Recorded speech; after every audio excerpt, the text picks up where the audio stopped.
And now, you're tuned in to RBLR, the home of Tampa Bay's Reveler Sports. Welcome in to the very first ever RBLR Rowdies podcast here at RBLR Sports. My name is Riko Wheeler, and you've had probably heard my voice on some of the other the Lightning podcast, the Bucks podcast, the Rays podcast. But we at RBLR are absolutely dedicated to covering a historic franchise, a homegrown franchise right here in our backyard in St. Petersburg. And for that, we have brought on two amazing guys. I know that we're going to have all that, the analysis and the passion and all those things that make us go crazy about our Tampa Bay Rowdies. And so without further delay, I'm not the one that you want to listen to because these guys are the real deal. First, let me introduce Leo Santos. Welcome to the RBLR Rowdies podcast, man. How are you doing? I'm doing good today. Feel excited to be part of this RBLR podcast, and just thank you for having me on today. Absolutely. So, Leo, I'll ask you a question, and then I will introduce our second component. But Leo, what brought you to kind of following the Rowdies? Well, I'm from Tampa, so I'm homegrown. This is my city that I love very much, and I'm also a huge soccer fan. Been playing soccer since I was 4 years old. Awesome. So, the nearest soccer team growing up was the Rowdies, but they didn't receive the same attention that other soccer teams received. But I knew they're from Tampa. They're from, even though they're located in St. Pete, they're a Tampa Bay team. Yeah. And I just thought, that like I gotta support this team no matter what, because it's the closest team near me. I know the fan base is pretty large, and I think I really started following them in 7th grade. And, it took a while, but they won an Eastern Conference title last season. Yep. But, yeah, it's really how I got into the Rowdies, and it's been a journey. It's been fun. Absolutely, and I know that within the fan base, we've got fans from back from the 70s, the first era, and people that have been that's been handed down to them, and so it is exciting that we even have brand new people that's last season was maybe the first season they've ever watched of the Rowdies, and they don't know about the NASL days, right? So, let me get to our other host here, and that is James, man. James, how are you? Welcome to the podcast. Hey, thanks so much. Thank you as well for having me, and I am just as excited to get into this. I think that talking about the Rowdies is fantastic. We got to get more support on this team, because if we look around at the sports in Tampa, they gave us Tampa Bay, and Tampa Bay also includes the Rowdies after last year. We got to the final hurdle, and the only reason that we didn't get over the final hurdle is because that hurdle was actually taken away. There was no game for us to jump over. So, I gotta make sure that people are aware of what's going on. Yeah, it wasn't awesome to see all of those trophies all in one place, and having that the Rowdies trophy be part of that. So I guess I'll ask you the same question. What got you into following the Tampa Bay Rowdies? Well, growing up, I was also a soccer player. My dad comes from Scotland, so that's where that comes from, and he used to know a bunch of the old Rowdies guys from back in the day in the NASL days. Yeah. So he, took me to games around here whenever he could. When I was growing up, I went to the Tampa Bay Mutiny games, if anybody remembers those. And then when the Rowdies restarted, I was back in college. And then when I got back from college and was working around the area, I figured I got to support local sports. I especially got to support local soccer. If you do everything local and you like soccer, then Rowdies are the place to be. And so I tried to go to a lot more games recently, and I even had my ticket for the first home game last season before COVID got in the way of that. and I ended up watching the whole season from an apartment. But it was great to see, regardless, because it was quite the spectacle. Beautiful, beautiful. Well, I like many of our listeners are very excited to have this kind of content here at RBLR, and I guess without further ado, man, I'm going to. You guys are in the striker position, man. You guys are up there. So the only thing I can do is feed you guys the ball and get at it, man. So. I'm excited to hear about kind of how you guys felt about last year. I'm excited about what you think about the first game that's happening this weekend and this the season overall. So I guess Leo, I'll hand you the keys. I'll give you I'll give you everything, man. Yeah, James, Leo, thank you again, and can't wait to hear what you guys have to say, man. Thank you for that, Yuri. So last season, what a season it was, James, right? Yeah, I will tell you, there were several times I was jumping off my couch, screaming, probably waking up neighbors. Yeah, you and every single Rowdies fans from last season. It was unfortunate that had to come to a premature end, but that's the kind of time we live in these days. So we just really had to just really go through it and stick with it. James, you want to give a season recap of 2020? I can do that. Yeah, we had some punches to roll with last season, considering all the COVID delays. Yes, Yeah, sir. last season, like I said, was supposed to start with a home game following our first win away at the New York Red Bulls second team. We'd never done that before. It was a great start to the season. Everybody was hyped. And then we're coming into our first home game, and COVID comes along and cancels everything for several months. So they push us back and they shorten the season, and we ended up being put into different groups. We were in Group H, which we ultimately won. We won that after going through and finding what might be our big rival coming up this year. If it's anything like last year, that was Charleston. Charleston Battery beat us 3 times last year in the regular season, but we still managed to win the group somehow, and luckily. We moved into the playoffs, and when we got into the playoffs, we beat the Birmingham Legion from Birmingham, Alabama. Then we played Charleston, and that's when we came alive and we beat them. I was jumping all over the place. I'm sure you were about that game if you remember the specifics. It was a crazy game, man. That game against Charleston, it was obviously it was on the road for the Rowdies to advance in the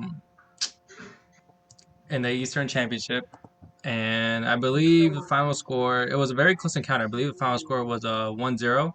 Yep. It was 1-0. The Rowdies just really had show. I think in that game they showed, their grit, their ability to stay focused. Because any little slip, I'm pretty sure Charleston would have punished them for it. Because in the regular season, the Rowdies only beat them once, and Charleston beat them twice.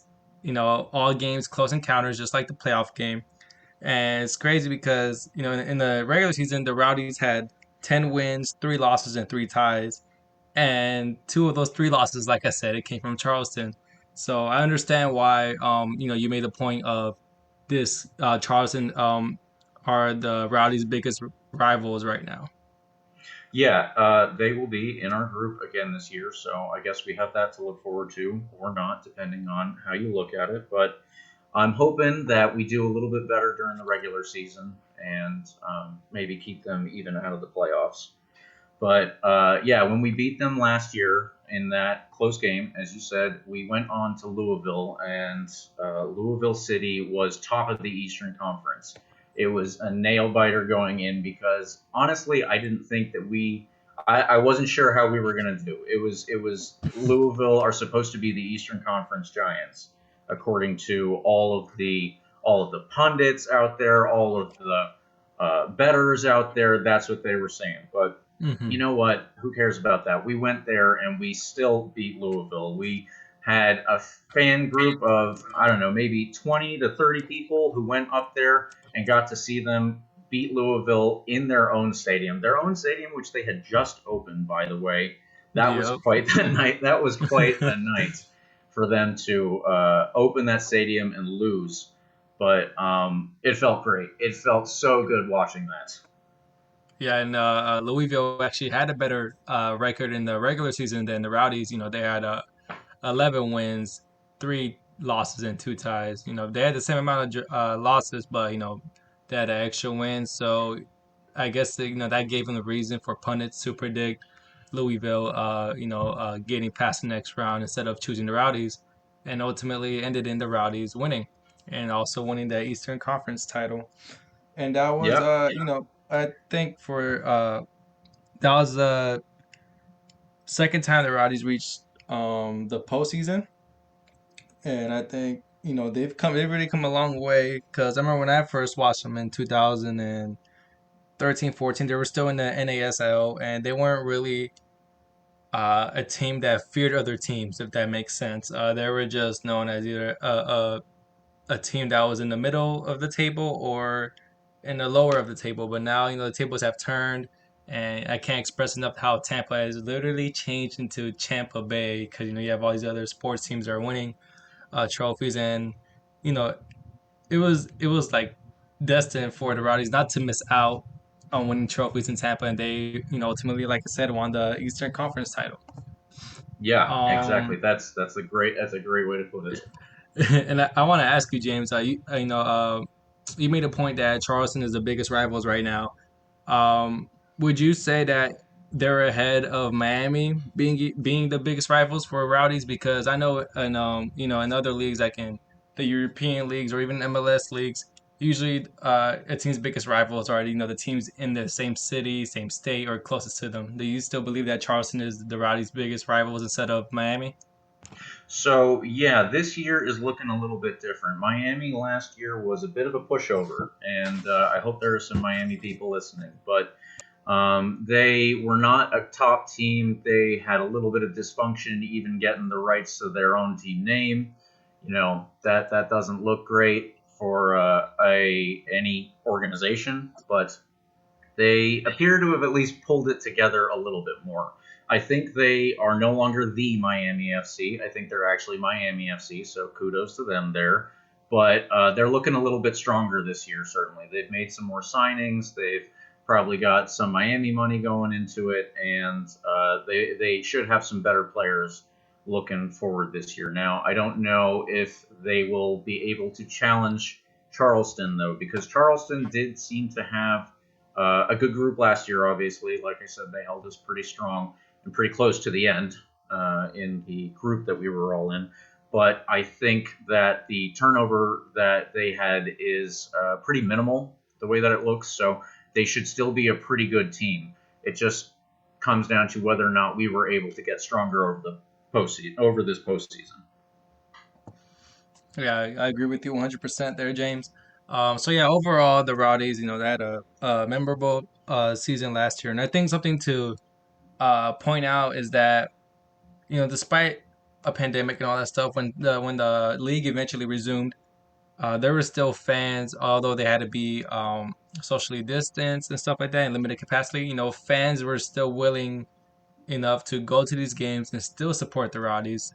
And I think that's just something that to take note of because I believe the Rowdies were one of the very first teams in the country to allow fans back in their stadiums, and the fact that that there was fans actually in the stadiums just shows how much people in the Tampa community really care about this team. Whether even if other people call them second division or MLS two or anything like that, like no, Rowdies is a professional soccer team at the end of the day, and us fans will stand for them no matter what. Yeah, exactly. The two fan groups for North and South of the Sunshine Skyway Bridge, I think, are both great organizations, great local organizations for coming and getting some friends together and just enjoying a game of soccer, enjoying a good game of soccer because the atmosphere when we can have all the fans. I've been to enough games to say that they make it a great time, and I know that they have some more fans than last season were allowed in, and hopefully, obviously, with the progression of this season, we'll get even more fans until we get to 100%, hopefully down the line. Because when you get that stadium full, it is a great feeling. It's crazy. Yeah, I remember attending a Rowdies game was not my first a soccer game. I attended other sports teams, and when I went to my first Rowdies game in 2014, and most recently last year in February with a friendly against Inter Miami, that fan base was crazy. Like you still see the same fans with the people banging on the drums, people chanting and all that stuff. It's like you feel the environment before you even take your seat. As soon as you walk in, you take a look around, you see the colors of the seats, how big the stadium is and everything, and you just really feel the environment. It's like these people really do care about the Rowdies. But yeah, overall, the Rowdies had a really great season last year. Won the Eastern Conference title. Like I said, fortunately, cannot gain the USL championship title because of COVID-19. A lot of players contracted this nasty virus. But moving on towards this new season, the Rowdies, they kept 15 players of 27 from last year, most notably Leo Fernandez and Zach Steinberger, and many more. What who do you think of the players they brought back? Who do you think was probably the best player to bring back in order to remain successful this season? So last season, I think one of the biggest things that we dealt with was, or one of the biggest things I should say that was crucial to our success was our defense. Neil Collins, the coach, also from Scotland, so one of my favorites. But he is a former defender, so he's gonna obviously try to lock that down first, and you definitely saw that. Last year, they brought in a goalkeeper who was one of the better goalkeepers for an MLS reserve team that also plays in this league, and he's come in and he's done very well. He pulled the back line. You got to be stout, you got to be strong, you got to hold everybody in line, and that's what they did. The defense last year was the most important thing, including with Forrest Lasso winning the Defender of the Year last year. So we were able to keep him, and we were able to keep both players next to him. And those were Aaron Guillen and Jordan Scarlett. I think that that's an amazing base to start from, and then you can move forward, obviously, because the pieces that go into scoring sometimes tend to be a little bit more interchangeable. You see that in the games when you get late into the second half and you need to make a sub. They usually start with the forwards. You want to keep your back line as intact as possible, and to get those three center backs back for this season, as well as both of the fullbacks that sat around them, I think that's tremendous. I think that that's a real sign of intent that the Rowdies probably have some unfinished business here, and they want to make sure that they get more trophies in the cabinet. Yeah, for sure. I think anyone who has an interest in sports has heard the saying that defense wins you championships, and obviously that saying worked out for the Rowdies. And like you said, it's important that they kept their back line together this year, because if you have a strong base in the back, really all you have to worry about is scoring goals. In contrast, where if you have a strong attack, you might score goals, but you're also gonna concede, which might not get you many wins. That's right. So yeah, I think the fact that the Rowdies were able to keep their back line, and it just really shows that their head coach had he knew as a former defender, he knows what's the most necessity in a soccer team.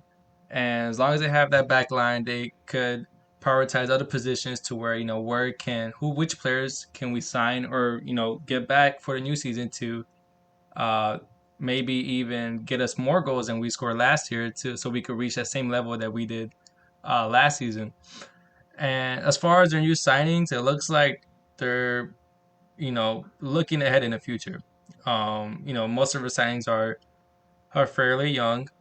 Some of their new signings are Steven Dos Santos, Connor Antley, Luis Fernando, and in particular, Luis Fernando. He is 23 years old. He recently played for Atlanta United, although he only made one appearance, which is in the CONCACAF Champions League, not the MLS.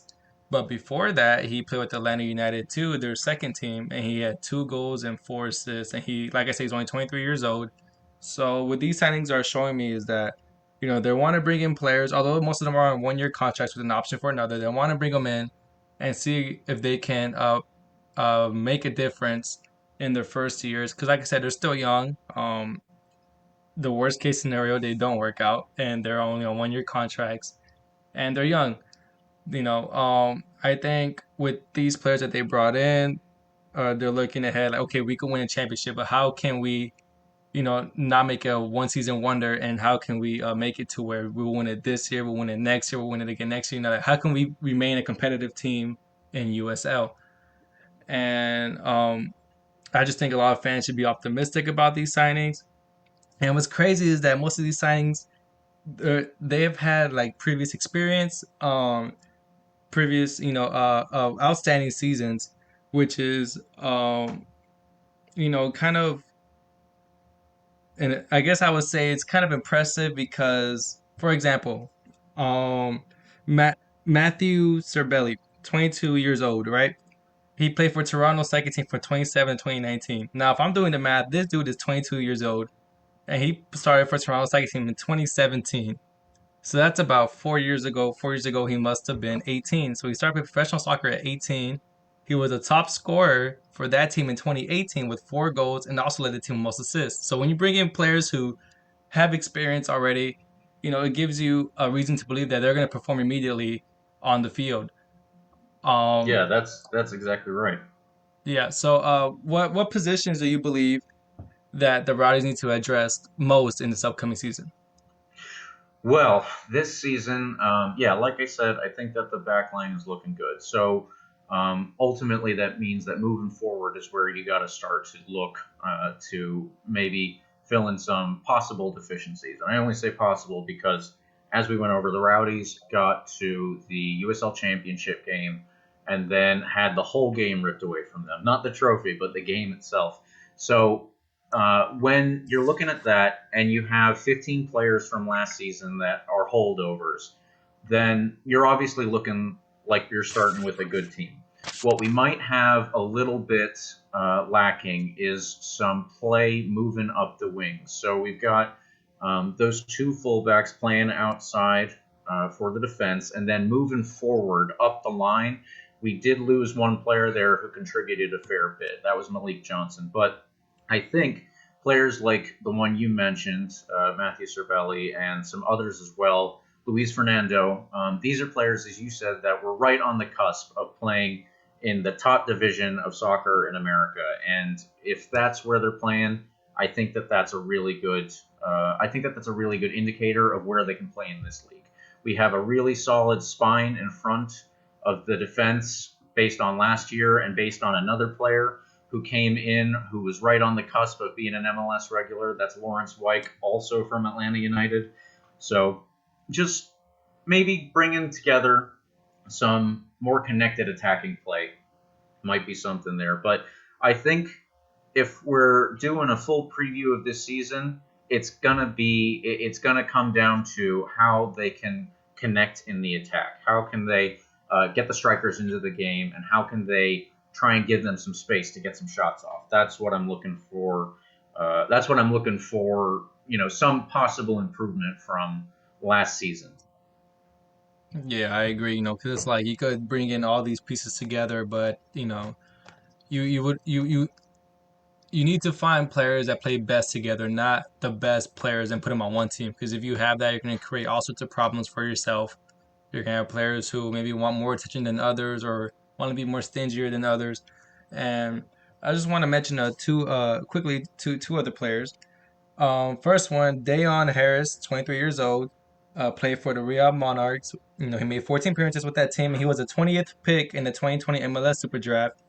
And here's a little fun fact: head coach Neil Collins, he first seen him play against USF and during his college years, and which is kind of it just implies more of that, a saying that it's a small world, because I attend USF, and the fact that we're signing somebody who played against USF, not necessarily for USF, but played against USF, is now playing for the Rowdies. Shows that maybe he has a little bit of experience in the Tampa area, not much, but at least he's familiar with it. Yeah, Another player we signed was a goalkeeper, Riko Zarina. Fun fact: his older brother actually plays for a sports team already in Tampa Bay. He plays for the Rays. His brother is Randy Arozina. He was a big contributor to the Rays' success in the postseason, and he set a record high of 10 home runs. So, it's cool to see two brothers playing for two different professional sports teams in the Tampa Bay. I think that'll be I cool to thought that see. was pretty interesting. Yeah. Another one more player I should mention is uh Jordan Adebayo. He's 20 years old. He played in the UK for 3 years. He played with four different teams, and what's interesting about him is that he has citizenship. He has citizenship in the United Kingdom, Nigeria, and the U.S. So he has three different countries that he could possibly represent on a national level. Hopefully one day. And you don't really see many players who have the option to represent three different national teams. Usually, you see at most two. So I think that's pretty cool for Jordan Adebayo, and he's joining the Rowdies this season. But I want to get into who do you think, besides our defenders that we brought back, who do you think, as far as the attacking positions, who do you think was most critical to bring back for this new season, or who do you think will have a bigger impact this season than they did last season? Well, the player that I've got to point to, and I got to tell all the people who are going to turn in, you got to keep your eyes on him, is Sebastian Gunzadi. Sebastian Gunzadi was the striker for us last year and a couple of years before that now. I believe he's made 89 appearances for us. He's been with us.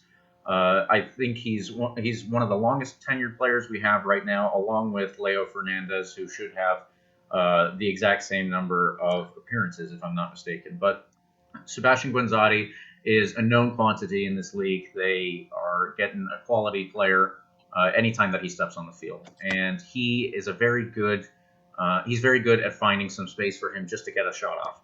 He doesn't need much space. Just give him an inch, and he's going to find it, probably in the back of the net.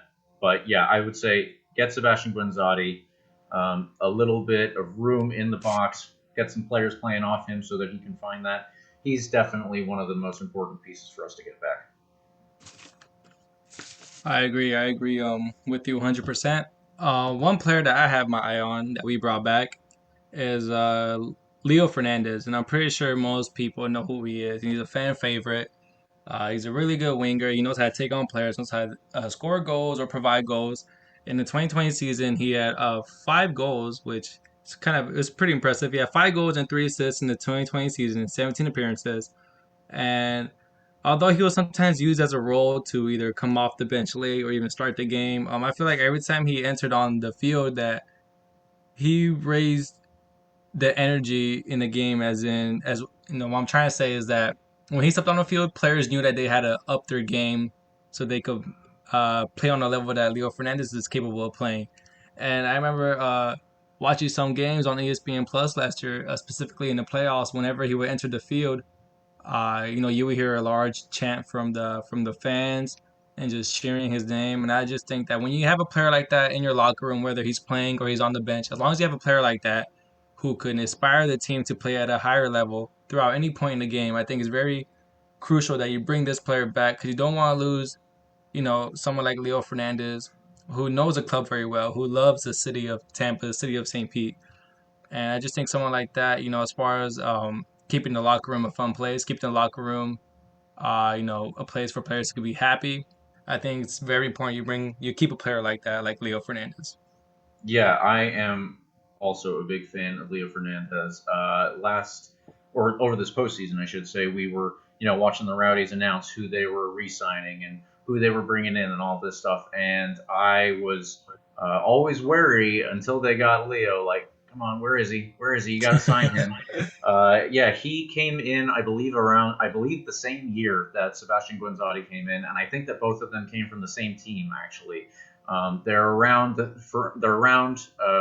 from around the New York area, and I believe that they have a good connection, dating back years at this point, obviously. So those two working together, I think going down the left flank is going to be, really special for us as fans because they have this innate understanding at this point. You get to know a player and you get to know how they want to receive the ball, how they might be able to turn a player, and where you should go when you play it to their feet.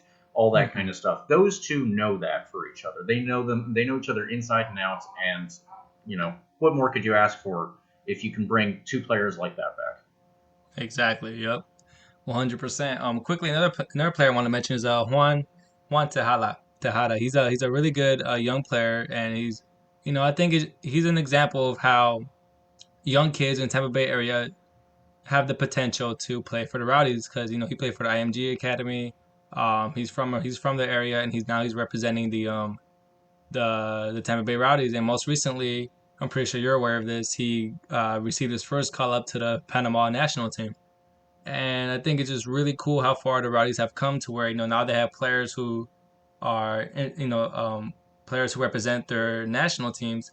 And for Juan, who's still a young player, he still has room to grow.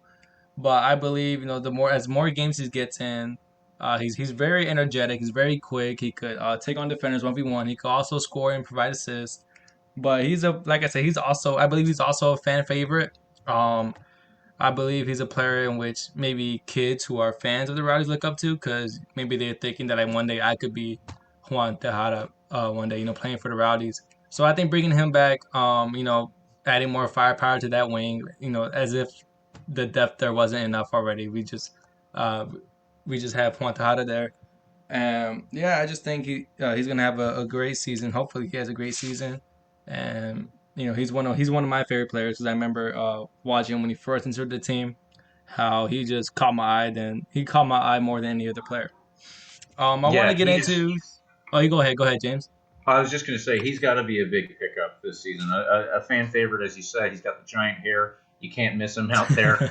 But exactly, people like sports for the stories, and if you get into where these players come from and their backgrounds, man, that makes everything so much better. Juan Tejada is a great local guy, as you said.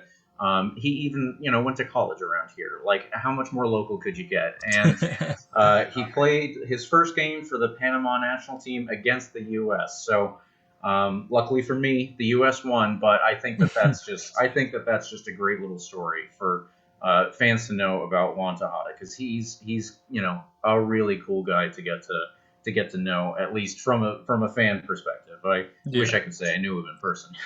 Yeah, that hair of his. I have a funny story. I met the former communications coordinator from the Rowdies, and he told me a story about Juan Tejada that he grew out his hair, and he was only going to cut it if he ever got a contract with a professional sports team. And once he signed with the Rowdies, he talked with the communications coordinator saying that he doesn't want to cut his hair anymore because although he did sign with a professional sports team, he noticed that that's how fans know him by. That's how fans, can remember his name, not only by how he plays on the field, but how his appearance and all that stuff. So he decided to keep his hair, the way he is because he knows people in the community and the fans love it. So it just shows that he puts the team before himself. And I think, as long as you have players like that, you're gonna have a good team for a really long time. See, that's a great story for fans to know. That's something to get people hyped. Yeah. And it's funny because there's like more players than just Juan Tejada who put the club before themselves, which really, I think was one of the main reasons why they went so far and won the Eastern Conference Championship last season. And speaking of the USL, there's a new playoff format this year. You want to dive into that a little bit, James? So this year, we are splitting.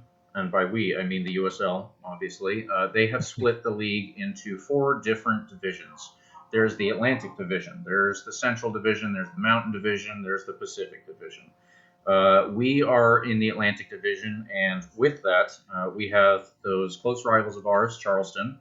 And then we also have Charlotte, Hartford, Loudoun from Virginia, Miami, of course, Pittsburgh, and the New York Red Bulls second team. So the New York Red Bulls are in the first division of American soccer, even if, I would say the USL is on par, and the Red Bulls have a team also in this league so that they can get their young players some playing time. But like I said, we beat them last year in the first game of the season before COVID shut everything down. So I would count that as a pretty high win. And then we'll play all our Division 4 opponents 4 times, home and away twice, and then the other games will be filled in by teams around the league, including our third game will be against Phoenix. Phoenix was the team that we were supposed to play last year in the USL Championship final, that game that got canceled. So I don't know about you. I'm pretty sure that this will be the game that a lot of fans have circled on their calendar because obviously, you might not say that this is the game for the USL Championship final, but also you might just say that that's what those bragging rights stand for. Exactly. It's like it's a final that's not a final. Yeah. It's go ahead. I was just gonna say if we can get off to a good start against the teams that we're playing, our first game is coming up Saturday, May 1st. That's on ESPN Plus, and we're playing Charlotte. So if we can beat them, if we can beat Pittsburgh in the next game, and if we can go into the third game and we're feeling strong, feeling good, I think that we have a good shot to take those bragging rights home.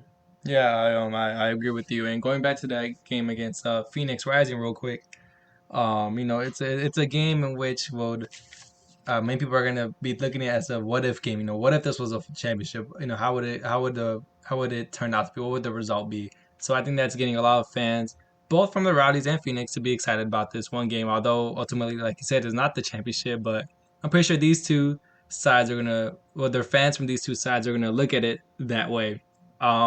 One thing I want to mention about the Rowdies group in the Atlantic Division is that 4 of the teams in the group made the postseason last year. Hartford Athletic, Charleston Batteries, Charlotte Independence, Pittsburgh Riverhounds. And it's almost as if this group is the group of death. It's like, USL just came up with this idea of let's just throw the best teams in the league and just put them all in one group and let's see what happens. So it's like, which is good for, audience to know that, they're gonna be on the edge of their seats for most of the games this season. And you might grow some white hairs from being stressed or stuff like that, but as long as the Rowdies come out on top, it's ultimately it'll be great for the fans. But yeah, like I said, 4 of these teams made the postseason last year. What are your expectations for the Rowdies to, in terms of the amount of wins, amount of losses, or stuff like that for not including the postseason, but just how they will perform in the Atlantic Division? Yeah, so in the Atlantic Division, what I'm hoping for out of this is, what I'm hoping for, obviously, is a group win. But I think that there are going to be, I think that we have a team, like I said, that's probably improved from last year. And last year we were able to win our group. Our group was smaller than what we've got to deal with now. And that's going to make things a little harder, but hopefully the depth that we have in the depth of quality is going to make up for that. I'm assuming, we'll lose some weird game, some fluke here and there, and maybe Charleston, maybe Miami, probably not. Maybe Miami will come back and, give us a bit more trouble than we were expecting.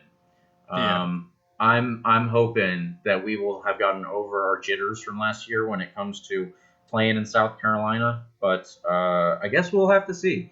I'm feeling pretty good about that. When we do get into the playoffs, that's going to be a little trickier because it's split up between the Atlantic Division, the Eastern Conference and the Western Conference, and then it's just one table of teams in the East, and you got to see where you fall. So if we don't make it into that, I think that would be pretty catastrophic. But there's no way at this point that I see that we miss out on at least one of those 8 spots.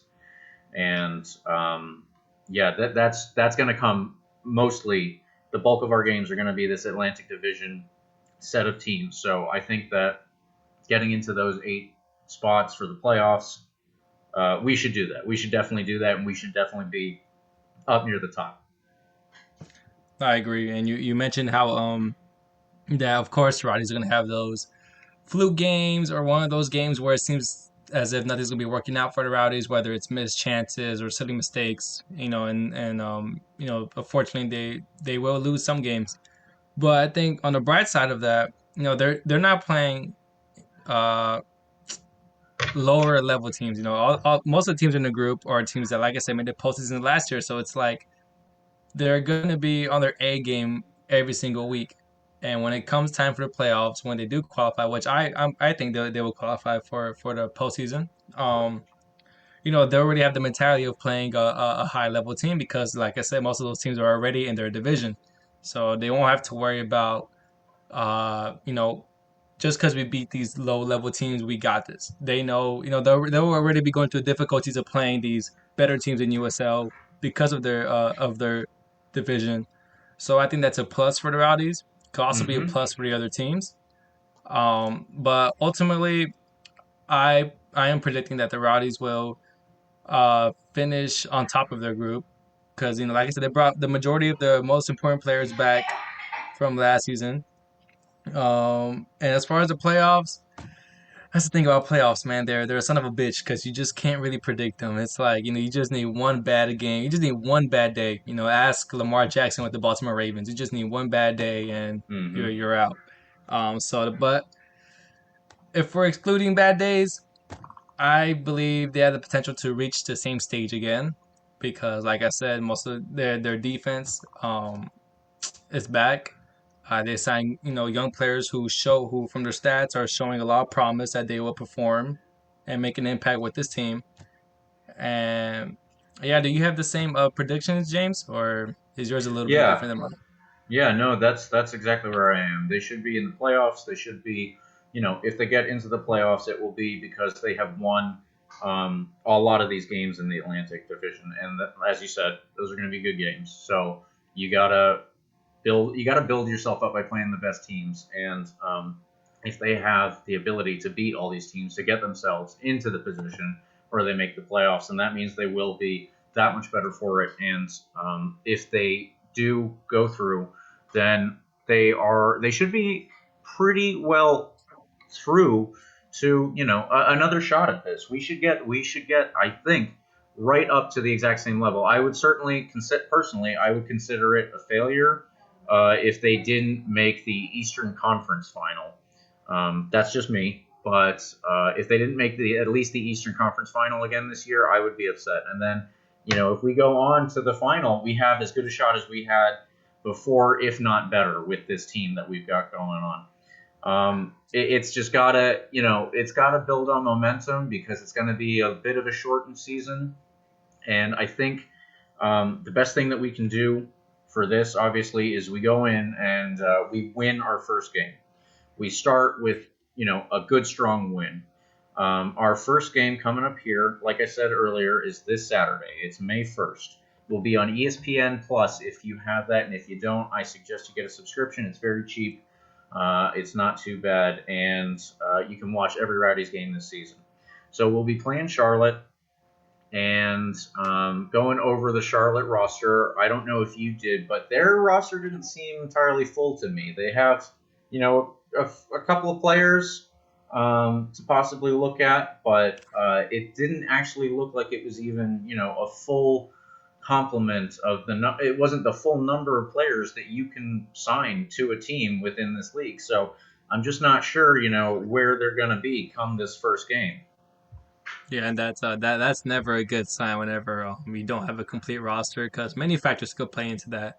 What if you get more injuries and you're really down bad, or also we still live in a world where there's a pandemic going on. So what if a player tests positive for COVID-19, then you're way down bad.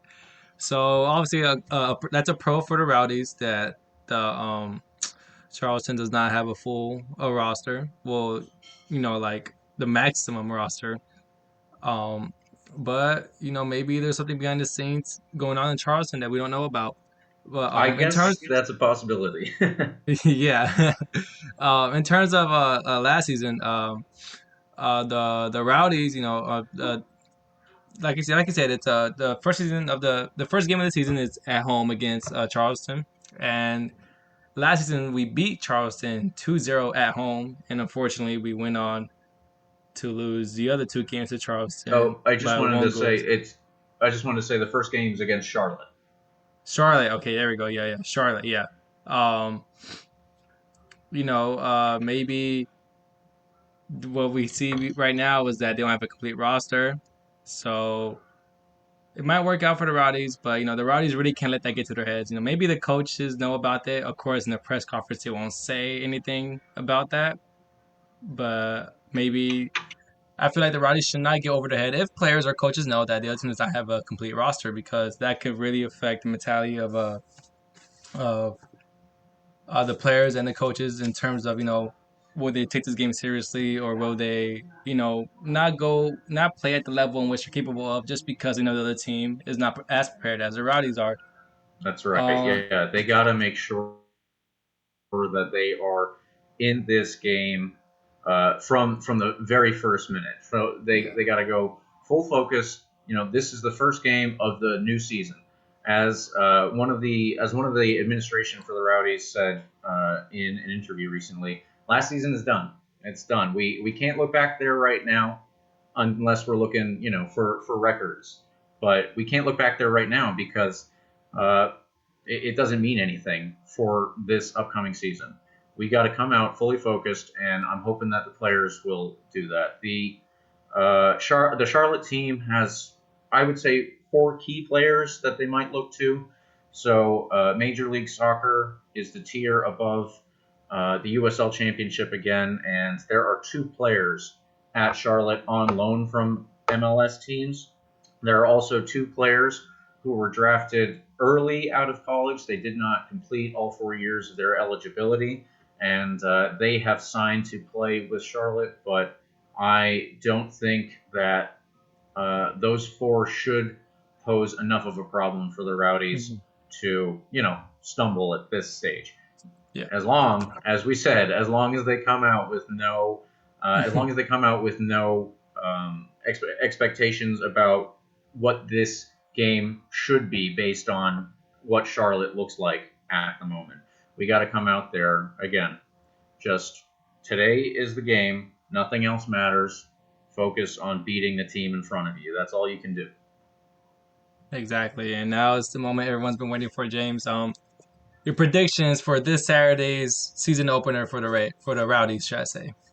All right. Well, I would normally temper myself and say that I'd say that all personal feelings aside, James. Like, what are your what are your predictions? Yeah, I would normally say we're gonna go with a win here, 3-1 against Charlotte. But 3-1. It's the first game, and I'm gonna say they're gonna hold them to a shutout. I'm gonna give us a 3-0 win. 3-0 win. Wow, that's actually a similar prediction that I have. I do predict a win. And as we mentioned before, of why I think the Rays will win by a lot of goals is because, like you said, Charlotte isn't really prepared for this season. They're not really, they don't have a full roster, and I feel like all that factors ultimately wears into a team. And on the other hand, you got the Rowdies who just won the Eastern conference title, signing new young players who already have either little experience in MLS or more experience in their second teams. So all these factors play in. I think the Rowdies will make a statement in their season opener and win. I'm gonna one up you on this one. I believe they're gonna win 4-0, and they're gonna make a big statement. They're gonna rise to the occasion and win 4-0 in front of their fans for the season home opener. 4-0. Okay, I like that. There's gonna be some good tactics to this game. I think that we're gonna start out with a similar setup to what we had last season, based on what we've seen from the signings. Because at this point, there has been no coverage of the preseason game, so we've got nothing to go off of there, unfortunately. But I think with the tactical wrinkles that the Rowdies tried to develop and exploit last year, it could be a very similar thing again here. And when they did that. The independents, Charlotte had no answer to that last season. We, were able to build out of the back and play with the player in front of the back line. And last year that was Jordan Doherty. It might not be this year. It might be Lawrence White. But one of those two will likely be sitting in front of the defense, spraying the ball around, trying to find some key passes where one of the wingers will be looking to streak in behind the defense or looking to cut in so that another player can streak in behind the defense. I think that if it goes anything like last season with their defense unable to handle that, they did improve with that that player or one of those players that was formerly in MLS, Christian Dean. He signed on, but I'm just not sure at this point that he'll be able to hold us back. He was out for a long time. He has had, unfortunately for him, very injury-plagued career, and I'm just not sure that he'll be fit enough to get things going if they play some balls over the back for the wingers or our pacey strikers to get onto. I'm looking forward to something like that. I agree with you 100%. I think it's a real possibility. And like you said, with a defender who's faced a lot of injuries in his career, I just think, it's unfortunate for Charlotte, but like you said, a pro for the Rowdies if you're a Rowdies fan. But yeah, at the end of the day, I just think our defense will be firm like they've been last season. I think they'll be strong again, and I just think I believe we'll have most of the ball, and I just think throughout the game we'll wear and tear Charlotte. And with the depth we have on the wings, on the strikers, I feel like we should have more than enough to come out with the win. Not just a win, but I think a big win to make a big statement to the teams. And before we go, James, man, we gotta talk about those new jerseys. What do you think of them, man? Yeah, we do got to talk about those jerseys. Those are really nice, I gotta say. The classic green and gold. Got to keep that. Yes. Got to keep that. Got to keep the green and gold. Got to keep the hoops with the stripes. And yep. Exactly. Got to keep all that. I think that they look really nice.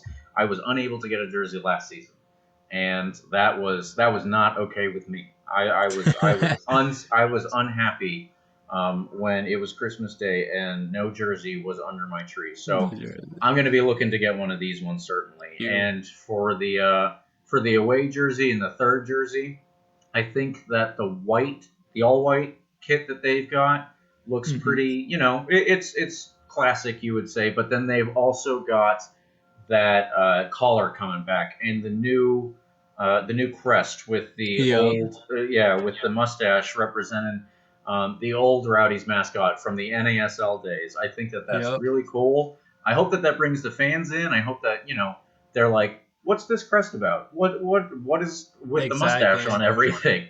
Because it goes back to something. Everything that the Rowdies do, I feel, tries to lean on the history that we have. Because exactly. And when you're a soccer team in America, if you've got history, you've got to lean into that. And the Rowdies have a pretty good one. So if you go back and look up the old Rowdies mascot, Ralph Rowdy, and you see his big mustache, that's what that's referring to.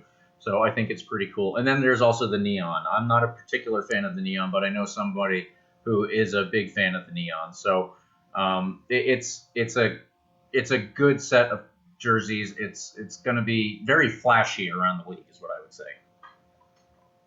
Yeah, and going back to that, what you said about the history of the club, I think I think another statement the Rowdies are trying to make is that we've had history way before we've just recently won the Eastern Conference title. It's not like we just won and that's our only history. We've had since like the 70s we've had history with the Rowdies, and I think with this new logo, with this new crest, it's going to show that.